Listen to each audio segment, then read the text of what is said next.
Hi there, I'm Gary. Welcome to my channel. Welcome back if you've been here before. Now today, Feature Friday, I'm going to do a video about paint brushes. I've been asked by a few of my subscribers what brushes I use. It's an impossible question to ask because I've been painting for quite a long time and I've got my old favourites like many people who've been in the hobby a while have, and I pick up new ones all the time. So it's difficult. I can't just say, right, what you do is you go and get a set of these brushes and that's you set for life. That's not how it works. However, what I can do is talk about different types of brushes and different materials, different uses, and then you can make up your own mind and try them out as you go along. Trial and error really is the only way to find out what really suits you, but I can give you some general pointers. Most important thing is look after them once you've got them. Anyway, I'll have a look at that in a moment. First of all, if you like the video, please do remember to say so by clicking the thumbs up logo below. And of course, if you haven't done so already, please subscribe to the channel. You do that by clicking on the small little logo down there in the bottom right corner. Doesn't cost you anything, helps me enormously. Of course, if you want to give something a bit more concrete to the channel, you can do that through super thanks down here. Or you can do it through Patreon or Buy Me a Coffee. Links to both of those are in the information box below. Enough of all that. Let's make a start with a few general suggestions and ideas about paintbrushes. For most model or figure painting, I'd say use brushes that are intended for watercolour use. They tend to have a good paint carrying ability, but use fine tips. In general, you tend to get what you pay for, but that's not a hard and fast rule. Of course, brushes, or hairy sticks as some people call them, come in different sizes for different uses and come in a variety of materials. Let's look at sizes first. Most round brushes come in numbered sizes. The larger the number, the bigger the brush. Once you get down to 0, then the smaller scales, you start adding more zeros. So a 000 is smaller than a 00, which is smaller than a 0. Think of it like clothing. You get XXS, which is smaller than an XS, and so on. And as with clothing, 4XL is shorthand for XXXXL, so a 40 brush is a 0000 brush. Unfortunately, there's no standard to these sizes, so it's only really useful for comparing with brushes from the same manufacturer. Fx package a number 2 brush as a general item with their starter and gift sets, and it is a good all-round size. It's okay for painting large areas on, say, 1/72 scale kits, and can have a fine enough point to do a little bit of detail work, especially when the brushes are new. Depending on the kit, they may also give you a larger number 4 brush, or a smaller number 0 brush as well. So for example, if I'm hand painting camouflage on a 1/72 kit, I'll use the number 4 or number 2 for the camouflage itself, but pick out detail usually with the number 2 or number 0. For finer work, such as maybe painting the pilot, or for very fine detail, I'll use a slightly smaller brush, such as a 00 or a 000. Now, as we're fond of saying, size isn't everything, and this is certainly true with brushes. The main thing for detail is the point of the brush, how well that forms and how well it keeps its shape.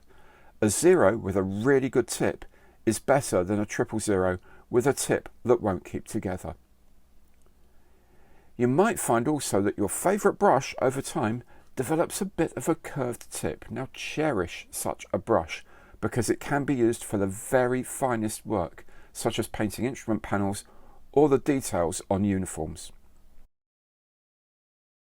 All of the above is about round brushes, but there are a couple of others to consider. First is the long-haired detail brush. You tend to get these with sets designed for watercolourists or fine acrylic painting. And these are perfect for painting straight lines or for chasing washes into panel lines. The number system is pretty much the same as for standard round brushes. Second is the flat brush. These are used for larger areas as they give a much smoother coating, perfect for hand painting larger scales and ideal for applying varnish. Normally these will be listed by the brush width, either in millimeters or inches. Looking at materials now, and there are 2 types of bristle, natural hair and synthetic. Most people say that the best quality brushes are made of natural hair. The very best, and of course the most expensive, are sable brushes, either red sable or the outstanding Kolinsky brushes, but there are others made of other things such as badger or squirrel hair, or just given as natural hair, and for most uses these will be more than adequate. If you're going for synthetic brushes, these will normally be some variant of nylon. Avoid the too good to be true sets of half-dozen brushes for almost nothing, because that's normally what they'll be worth to you. For example, here on the left is a very cheap white nylon brush claiming to be a size 00. Compare it with the other synthetic brush, which is a size 2.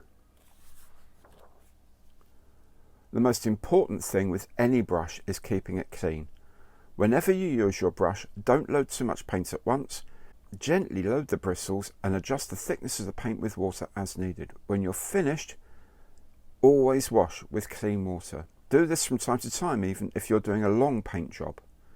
Don't force the paint out, let it dilute down naturally. Gently dry off excess water by stroking it against a cloth or paper towel. This will help to keep the point formed. When not in use, store them in a nice pot where you can get to them easily. So what if you've forgotten and the acrylic you're using has dried on your brush? Well, something we all have around these days is hand sanitizer. This contains alcohol, either ethanol or isopropyl alcohol. Very gently massage this into the brushes, but for no more than 10 minutes before rinsing off and washing in a gentle detergent. Bear in mind this won't always work. In fact, 9 times out of 10 you've lost your brush. So the best policy is prevention. All brushes will wear out eventually though, but they still can be quite useful. For example, brushes that no longer hold a point can be used for dry brushing or applying washes. And when they do stop being useful at all, they can be recycled for other purposes. This brush was worn right out, so I cut it down and it's now used as a stippler for weathering powders. Here this brush has gone, but the handle I use for holding propellers during spraying. And finally this brush was completely ruined, so I got rid of the bristle and used the handle to mount a needle for applying tiny drops of superglue for my photo etch. But photo etch is another story, and that will be another Feature Friday tutorial.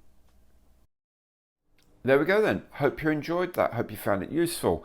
If you did, please do remember to like the video by giving it the old thumbs up here, and also do subscribe to the channel if you haven't done so already. The link for that is in the bottom right hand corner, that small logo. Click on that, won't cost you a penny, helps me enormously. In any case, thank you very much for watching, and I'll hope to see you next time.